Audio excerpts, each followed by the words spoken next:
잠언 26장. 미련한 자에게 영예가 적당하지 아니하니 마치 여름에 눈 오는 것과 추수 때에 비 오는 것 같으니라.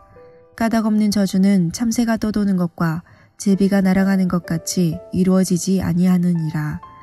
말에게는 채찍이요 나귀에게는 재갈이요 미련한 자의 등에는 막대기니라. 미련한 자의 어리석은 것에 따라 대답하지 말라. 두렵건대 너도 그와 같을까 하노라. 미련한 자에게는 그의 어리석음에 따라 대답하라. 두렵건대 그가 스스로 지혜롭게 여길까 하노라. 미련한 자 편에 기별하는 것은 자기의 발을 베어버림과 해를 받음과 같으니라. 저는 자의 다리는 힘없이 달렸나니 미련한 자의 입의 잠언도 그러하니라. 미련한 자에게 영예를 주는 것은 돌을 물매에 매는 것과 같으니라. 미련한 자의 입의 잠언은 술 취한 자가 손에 든 가시나무 같으니라. 장인이 온갖 것을 만들지라도 미련한 자를 고용하는 것은 지나가는 행인을 고용함과 같으니라. 개가 그 토한 것을 도로 먹는 것 같이 미련한 자는 그 미련한 것을 거듭 행하느니라. 네가 스스로 지혜롭게 여기는 자를 보느냐. 그보다 미련한 자에게 오히려 희망이 있느니라. 게으른 자는 길에 사자가 있다. 거리에 사자가 있다 하느니라. 문짝이 돌저귀를 따라서 도는 것 같이 게으른 자는 침상에서 도니니라. 게으른 자는 그 손을 그릇에 넣고도 입으로 올리기를 괴로워하느니라. 게으른 자는 사리에 맞게 대답하는 사람 7보다 자기를 지혜롭게 여기느니라. 길로 지나가다가 자기와 상관없는 다툼을 간섭하는 자는 개의 귀를 잡는 자와 같으니라. 횃불을 던지며 화살을 쏘아서 사람을 죽이는 미친 사람이 있나니 자기의 이웃을 속이고 말하기를 내가 희롱하였노라 하는 자도 그러하니라. 나무가 닿으면 불이 꺼지고 말쟁이가 없어지면 다툼이 쉬느니라. 숯불위에 숯을 더하는 것과 타는 불에 나무를 더하는 것 같이 다툼을 좋아하는 자는 시비를 일으키느니라. 남의 말 하기를 좋아하는 자의 말은 별식과 같아서 뱃속 깊은 데로 내려가느니라. 온유한 입술의 악한 마음은 낮은 은을 입힌 톡이니라. 원수는 입술로는 꾸미고 속으로는 속임을 품나니 그 말이 좋을지라도 믿지 말 것은 그 마음에 7가지 가증한 것이 있음이니라. 속임으로 그 미움을 감출지라도 그의 악이 회중 앞에 드러나리라. 함정을 파는 자는 그것에 빠질 것이요 돌을 굴리는 자는 도리어 그것에 치이리라. 거짓말하는 자는 자기가 해한 자를 미워하고 아첨하는 입은 패망을 일으키느니라. 하늘에 계신 우리 아버지여, 이름이 거룩히 여김을 받으시오며 나라가 임하옵시며 뜻이 하늘에서 이룬 것 같이 땅에서도 이루어지이다. 오늘날 우리에게 일용할 양식을 주옵시고 우리가 우리에게 죄 지은 자를 사하여 준 것 같이 우리 죄를 사하여 주옵시고 우리를 시험에 들게 하지 마옵시고 다만 악에서 구하옵소서. 대개 나라와 권세와 영광이 아버지께 영원히 있사옵나이다. 아멘.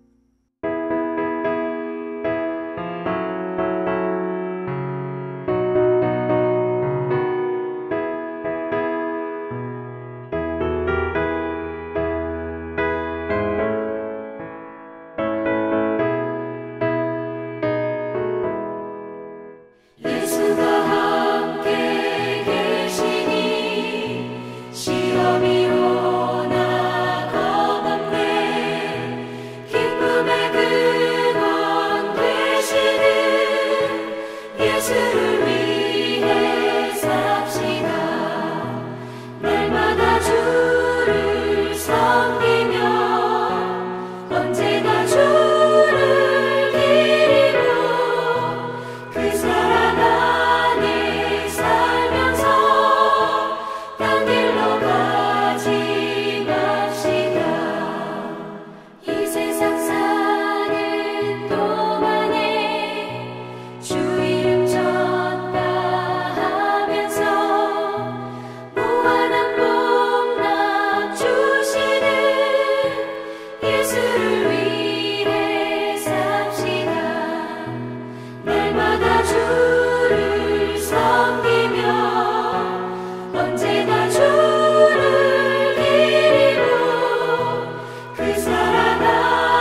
오늘 보신 하나님의 말씀은 로마서 3장 21절부터 22절까지의 말씀입니다.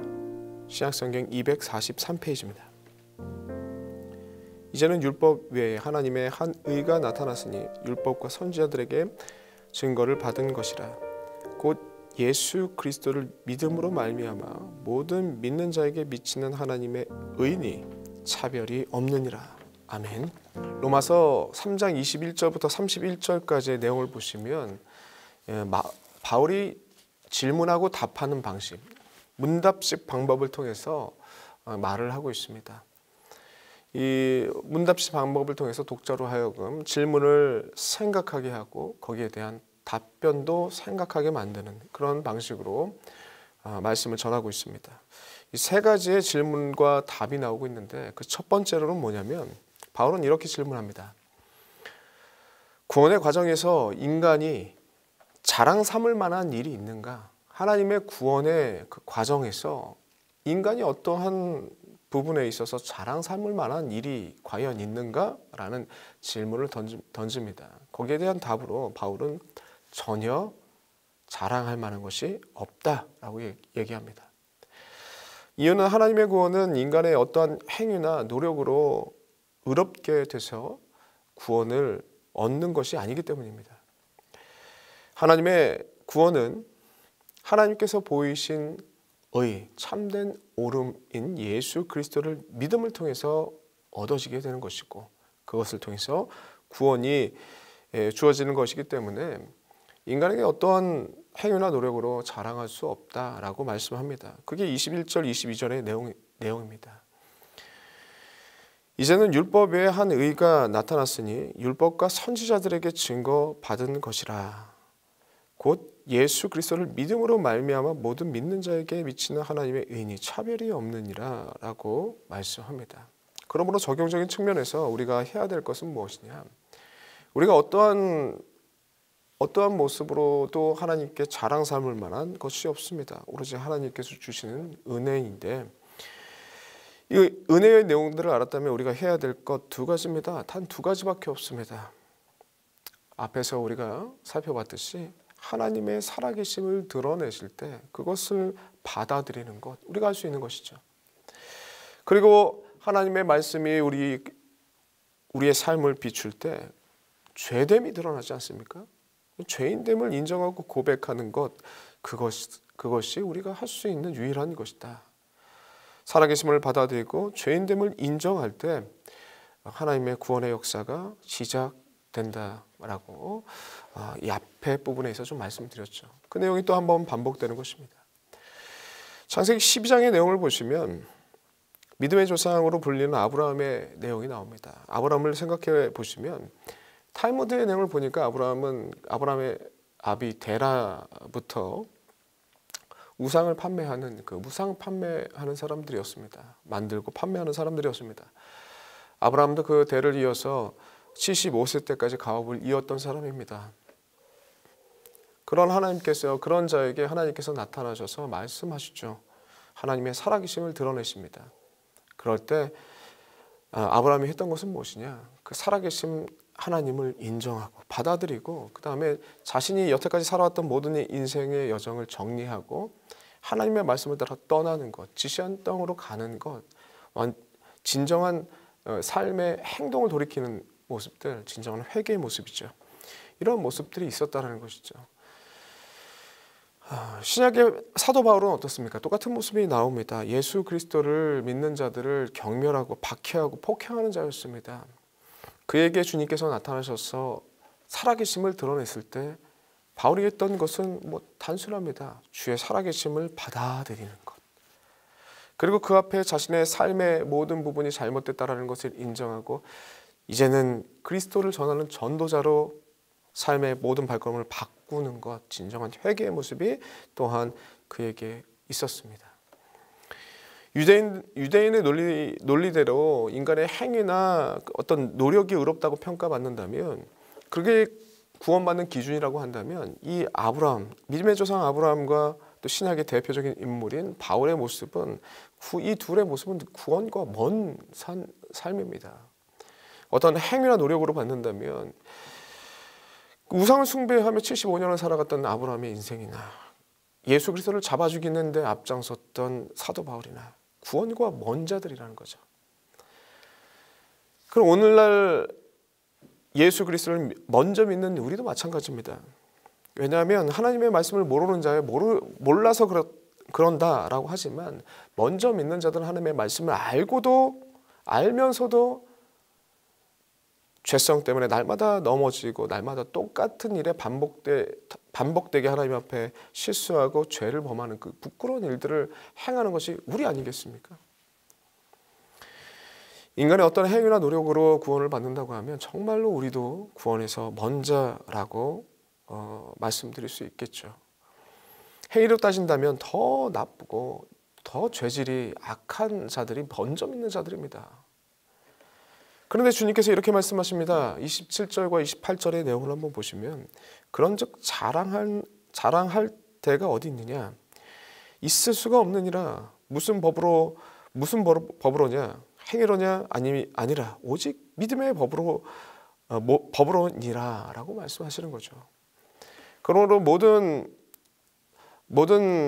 사람이 의롭다 하심을 얻는 것은 율법을 지키는 그 행위로 얻어지는 것이 아니라 예수 그리스도께 통해 하나님께서 보이신 옳다 하시는 그 일, 옳다 하시는 그 의로움, 예수 그리스도를 믿음을 통하여서 옳다 하심을 주겠다고 하는 그 말씀을 믿음으로 받아들일 때 우리가 인정함을 받는 것이죠. 주께서 행위가 아니라 주 예수 그리스도를 믿는 믿음으로 의롭다 여겨주시기 때문에 그 말씀을 의지할 수 있다는 것입니다. 이것이 유대인이나 비유대인에게 모두에게 해당되는 하나님의 넘치는 은혜입니다. 그러면 날마다 우리가 붙잡아야 될 것은 무엇이냐? 다른 거 많은 거 할 거 없습니다. 살아계신 하나님의 살아계심을 드러낼 때 받아들이는 것, 인정하고 그리고 하나님께서 말씀을 통해서 우리의 죄된 부분들을 비추어서 깨닫게 하시면 날마다 고백하는 거죠. 그리고 은혜로 더 나아가는 것입니다. 그것이 우리를 죄에서 자유케 할 것입니다. 구원을 얻게 하신 은혜를 허락할 것입니다. 그것을 우리가 스스로 자만하는 그 자랑함에 빠지는 그 교만에서 건지시는 하나님의 말씀의 역사가 일어날 줄 믿습니다. 그리고 더 중요한 것은 무엇이냐? 우리가 살아계신 하나님을 발견하고 그리고 죄된 부분들을 인정하기 시작한다면 이웃이 보이기 시작합니다.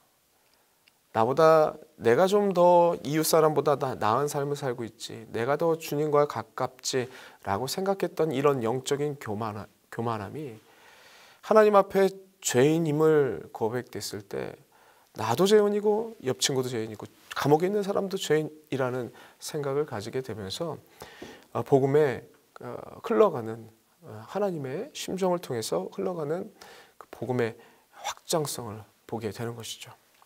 이런 시각을 바꾸는 것이 바로 이 두 가지 내용이라는 것입니다. 그리고 바울은 이렇게 또 두 번째 질문합니다. 하나님은 오직 유대인의 하나님입니까? 라고 질문합니다. 질문하고 답을 하죠. 바울이. 답은 오직 유대인의 하나님이 아닙니다.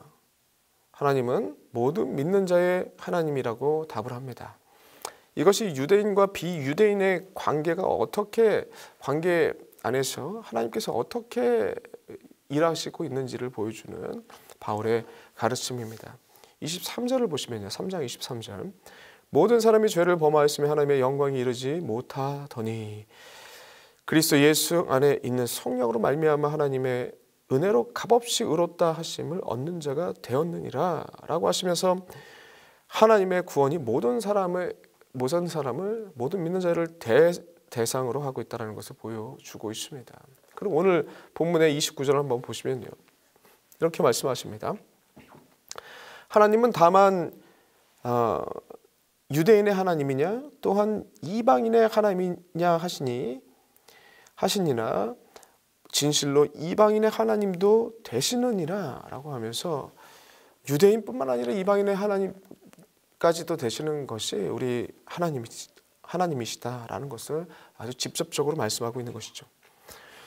모든 인류에게 복음을 통해서 하나님의 구원의 역사를 전하고 있습니다. 그를 믿는 자마다 유대인이든 유대인이 아니든 비유대인이든 할례자든 무할례자든 차별 없이 하나님께서는 구원을 베푸신다라고 아주 강조하면서 바울은 말합니다. 이 내용은 로마 교회를 배경으로 하고 있는데 다시 로마 교회의 배경이 되는 배경을 살펴볼 수 있는 내용입니다. 당시 로마 교회에서는 그 사도행전 2장의 말씀을 통해서 복음을 듣게 되고 교회가 세워지게 됩니다. 그 당시에는 유대교 기독교인들이 그 로마 교회에 다수였고 소수의 헬라파 기독교인들이 있었습니다. 당연히 그러다 보니까 유대교 문화가 짙은 교회의 모습이 드러나게 됐죠. 그러다가 AD 40년경에 클라우디오 황제가 유대인을 추방하는 일이 벌어집니다. 그래서 모든 유대인이 로마로부터 추방되게 되는데 그 기간이 한 5년 정도 됩니다. 클라우디오 황제가 5년 후에 죽게 되거든요. 그리고 그 칙령이 사라지면서 다시금 로마로 흩어졌던 유대교 기독교인들이 돌아오게 되는데 돌아왔을 때 교회의 상황은 좀 달라져 있습니다. 어떻게 달라져 있냐면 많은 남아있던 헬라파 기독교인들이 숫자가 더 많아지고 영향력이 더 커져 있었던 것입니다. 자연스럽게 그전과 다르게 유대교 문화가 짙은 기독교가 아니라 이제 이방인인 기독교가 더 영향력을 끼치는 교회의 모습을 가졌다는 것입니다. 그래서 이 유대교 기독교인과 헬라 기독교인들의 이런 갈등의 모습들이 드러나게 되는 것이 바로 이 바울이 쓰고 있는 로마서 안에 담겨져 있다라는 것입니다. 그래서 바울은 이런 로마 교회의 사정을 바라보면서 오늘 본문 말씀을 하고 있는 것입니다. 하나님께서는 유대인의 하나님만이 아니다. 비유대인의 하나님이기도 하시고 그리고 할례자나 무할례자나 차별 없이 베푸시는 구원의 그 하나님이라는 것을 너희들은 잊지 말아야 된다라고 강조하고 있는 것입니다. 그리고 이어지는 세 번째 질문과 답의 내용을 보시면 이런 내용이 나옵니다. 자연스럽게 이런 내용이 나오죠. 그러면 하나님께서 스스로 하나님의 법인 율법을 파괴하는 것이 아니냐라고 질문을 하는 사람들이 있다라는 것이죠. 거기에 대해서 바울은 얘기합니다. 전혀 아니다. 율법을 파괴하는 것이 아니라 오히려 율법을 완전하게 하고 굳게 세우게 하는 것이다 라고 강조합니다. 31절의 내용입니다. 그런즉 우리가 믿음으로 말미암아 율법을 파괴하느냐? 그럴 수 없느니라. 도리어 율법을 굳게 세우느니라. 예수 그리스도를 통해서 모든 율법을 이루시고 그리고 또한 예수 그리스도를 믿음을 통해서 그에게 율법을 지킴으로 생겼던 모든 의의 모습들이 전가가 되는 것이죠. 그 내용을 설명하고 있는 것입니다. 사랑하는 성도 여러분, 로마 배경, 오늘 본문에 나와 있는 로마 배경이 우리와는 다르지만 우리 교회 안에서 먼저 믿는 자들에게 하시는 말씀이 그대로 담겨져 있습니다. 유대인과 비유대인으로 갈라지지는 않지만 먼저 믿는 자와 그렇지 못한 자로 오늘날 교회는 나눠볼 수 있다는 것이죠. 그렇게 적용해 볼 수 있습니다. 이때 성도에 모이는 그 교회 가운데 중요하게 여겨야 될 그 가치가 오늘 본문의 말씀을 통해서 우리에게 주어지고 있는 것입니다. 그 첫 번째는 뭐냐면 모든 인류에게 향하신 하나님의 마음, 그 마음을 우리는 헤아려야 된다. 유대인과 비유대인, 할례자나 무할례자나 어떤 행위를 통해서 나눠지는 것이 아니라 먼저 믿는 자나 나중 믿는 자 기간으로 나눠지는 것이 아니라 모든 인류에게 향하신 하나님의 구원의 계획들을 바라보며 하나님의 마음을 품어야 된다라는 것을 말씀하고 있는 것이죠. 두 번째로는 먼저 믿는 자로서 우리가 본문의 유대인들처럼 인간의 의를 내세우는 자가 되어서 교회 안에 분란을 일으키는 존재가 될 수 있다는 것을 항상 잊지 말고 경계해야 된다라는 것을 두 번째로 얘기하고 있는 것입니다. 그러므로 모든 인류에게 향하신 하나님의 사랑의 깊은 의미를 붙잡고 먼저 믿는 자로서 참된 섬김과 참된 그리스도의 사랑의 실천을 통해서 하나님의 귀하신 복음의 말씀이 온전하게 전해질 수 있도록 여러분들 기도하시길 바랍니다. 기도하겠습니다. 하나님 너무나도 감사합니다. 오늘 귀한 말씀을 통해서 특별히 로마서 3장의 말씀을 통해서 우리에게 말씀하는 바가 있는 줄 아옵니다. 그 말씀을 바라보며 우리에게 향하신 하나님의 크신 구원의 은혜를 깊이 생각하게 하여 주시옵시고 그 마음을 품게 하여 주시옵소서. 그 마음을 품고 세상에 나아가서 참된 섬김의 모습으로 희생의 모습으로 주님께 영광 돌리는 자의 모습으로 나아갈 수 있도록 인도하여 주시옵소서. 감사드렸고 예수님의 이름으로 기도드리옵나이다. 아멘.